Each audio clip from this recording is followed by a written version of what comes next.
Hello అండి. ఇది నా short vlog related to night over work. మొత్తం నైట్ 10:30, 11 అవుతుంది. మొత్తం వర్క్ అయిపోయేసరికి మొత్తం బౌల్స్ అన్ని వెజల్స్ అన్నీ క్లీన్ చేసేసుకొని మొత్తం కిచెన్ అంతా నీట్గా ఉంచేసుకుంటాను. తర్వాత మా బుడ్డోడు వస్తాడు నాకు తోడుగా. 12 దాకా అస్సలు పడుకోడు వీడైతే.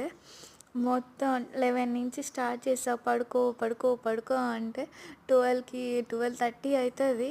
అస్సలు అంటే అస్సలు పడుకోదు. ఆఫ్టర్నూన్ ఏమో వద్దే పడుకోకే అంటే ఏడ్చి మరీ పడుకుంటుంది, గొడవ పడి మరి. నైట్ అయితే అసలు పడుకొని కూడా పడుకోదు. దానికి అప్పుడే డ్రాయింగ్స్ గుర్తొస్తాయి, దానికి అప్పుడే టీవీ గుర్తొస్తుంది, దానికి అప్పుడే ఆకలి అవుతుంది. అన్నీ ఎక్కడ లేని అన్ని స్టోరీస్ గుర్తొస్తాయి. సౌండ్స్ వస్తున్నాయి అంటది, ఏమేమో స్టోరీస్ చెప్తుంది. మీ పిల్లలు కూడా ఇట్లానే చేస్తారా? నైట్ అసలు పడుకొని ఒకటి ఇది పుట్టిన కానించి మ్యాక్సిమం చూస్తూనే ఉన్నా, నైట్ తక్కువ నిద్రపోతుంది, మార్నింగ్స్ ఎక్కువ నిద్ర, ఆఫ్టర్నూన్ అట్లయితే ఎక్కువ నిద్రపోతుంది. ఇప్పుడు ప్లే స్కూల్కి పంపిస్తున్నా కూడా మధ్యాహ్నం పడుకుంటుంది, నైట్ ఏమో అంత పడుకోవట్లేదు.